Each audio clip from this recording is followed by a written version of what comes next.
Hi, I'm Anne Pollard, and this is the reading of my book, Cleo's Fabulous Adventures, The Realm of the Woods, Chapter 18, Phanuel the Praying Mantis. Cleo and Bacchus watched as Orion flew back to the stars.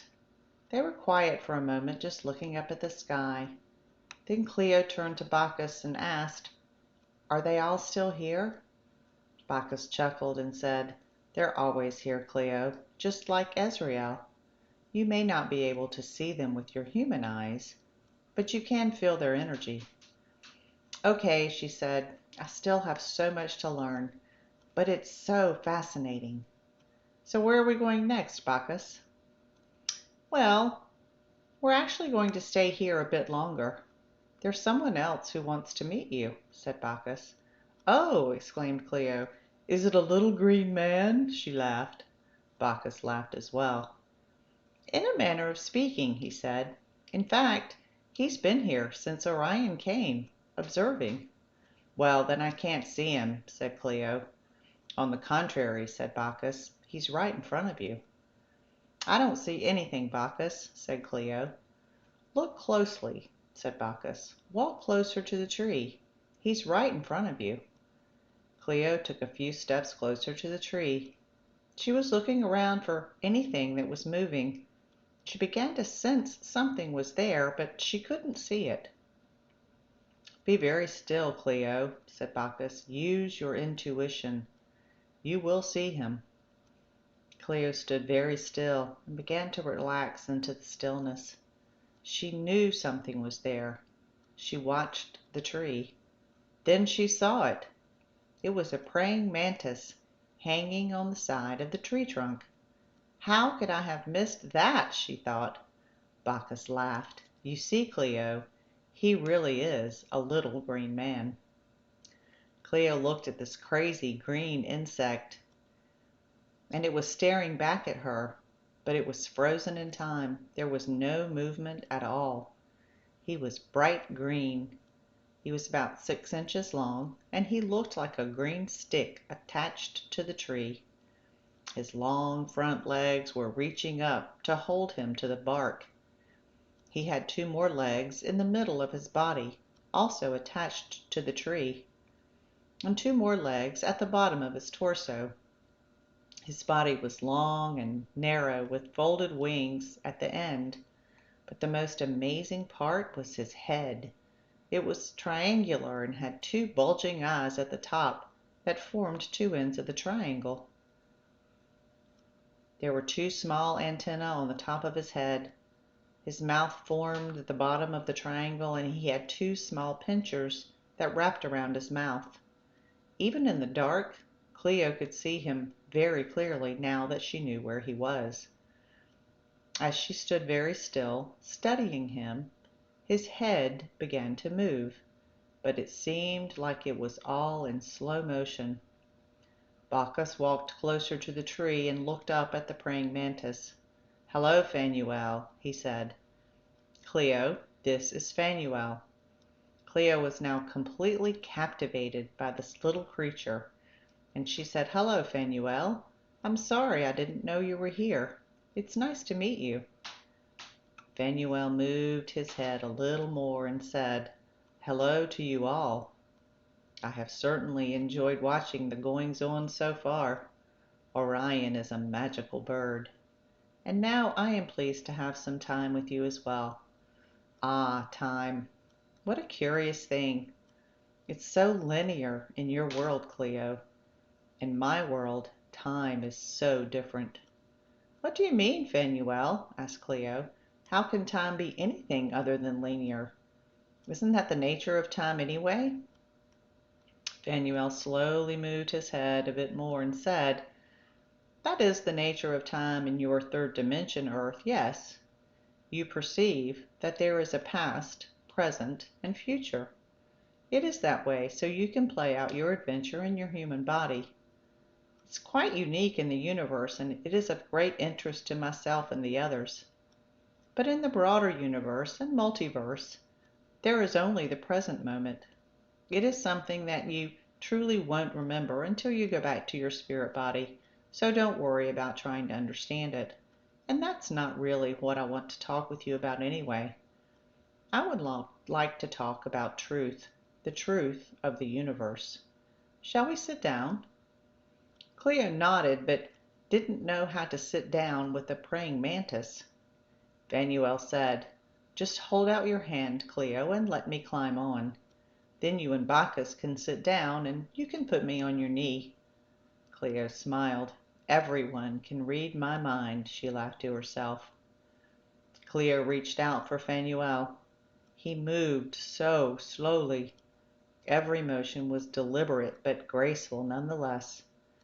As Phanuel finally completed the move to Cleo's hand, she backed away from the tree a few steps and sat down. Bacchus did the same. As she moved her hand toward her knee, Phanuel turned his head. Like Orion, it seemed he could move his head almost in a complete circle. Cleo thought there must be something to being magical and being able to move your head like that. Phanuel climbed off her hand and onto her knee. When he stopped there, he folded his front legs twice at each joint, and he pulled them to his body.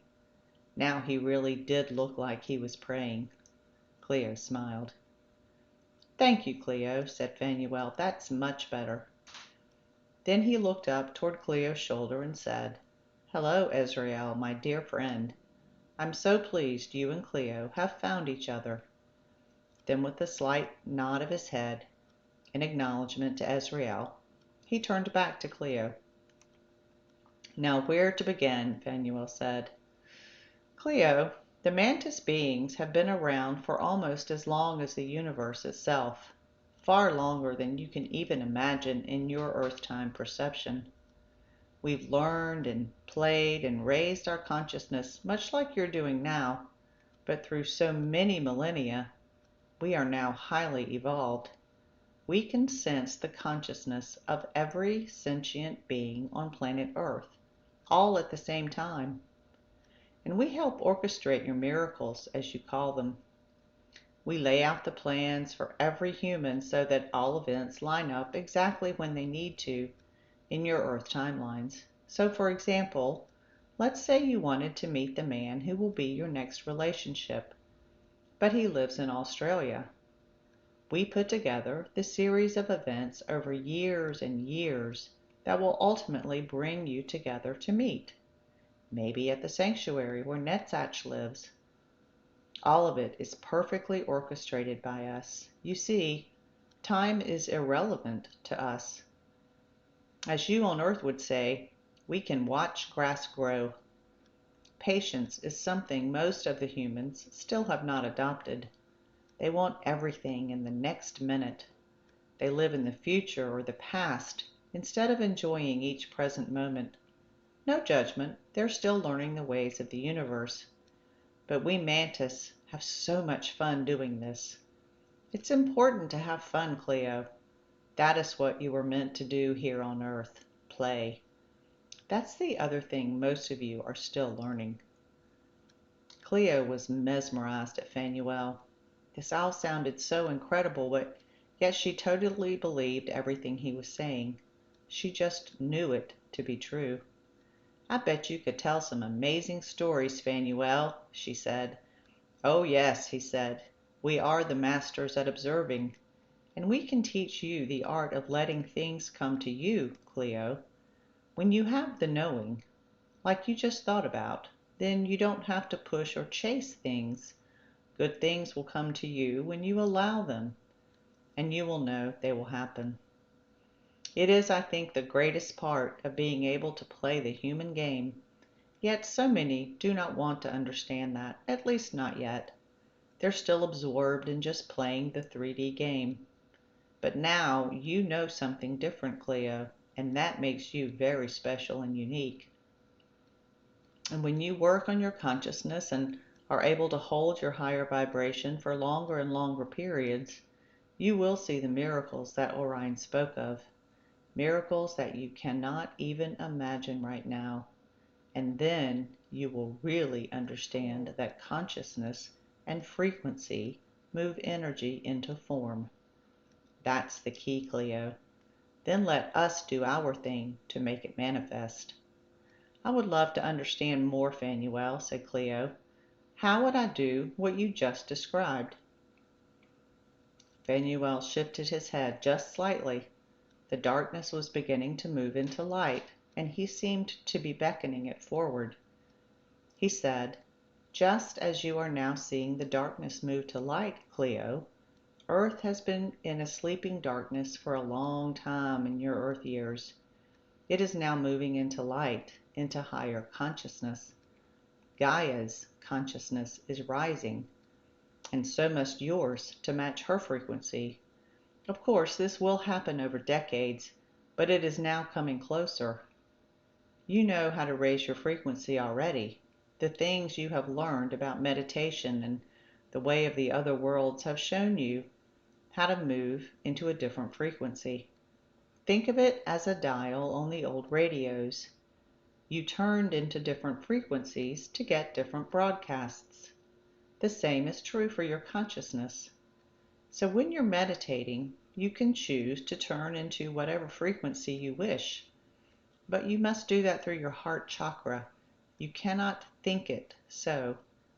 Your ego was designed to keep you playing the game of separation from all that is, so it will not allow you to change your frequency. But you can move beyond your ego into your heart and do that. You can use your throat chakra, your third eye chakra, and your crown chakra to open to new dimensions. And once you see what that's like, you will never want to go back to just living in a third-dimensional Earth. It will be far too dense and confining. Then you will know that you have raised your frequency. And when you do that, you will see things that you cannot see now with your human eyes. You will see the others that are here now. Remember what Kalani said. It is a practice. You need to practice it every day so that you can train your ego to let go when you're meditating. Please don't think badly of the ego. It's a wonderful thing, and it's here to protect you and allow you to play the game. You wanted to play, so you still want to stay in the game. But now you will see the game from a completely different perspective, and what Haniel showed you is so small compared to what you will see. As Phanuel finished speaking, the darkness had completely moved to full light. The sun was beaming brightly on them all. Cleo could now see how truly amazing this little green man was. She said, I think I have a lot to do and a lot to practice, but I really do want to see the others, and I really do want to experience other frequencies, and I really do want to manifest those miracles. Thank you so much, Phanuel. Phanuel nodded ever so slowly and said, You will do great things, Cleo. You are here to learn and play and be happy. And when you do that, you will help raise the consciousness of the earth. You are that powerful. We are all here for you always, in every moment. You only need to ask for our help, and we will be there. Bacchus stood and made a very deep bow toward Phanuel. He said, Thank you, Phanuel, for this valuable insight and for your time and attention. Each now moment with you is such a gift. Phanuel nodded back to Bacchus as well. Then he did something that he very rarely does.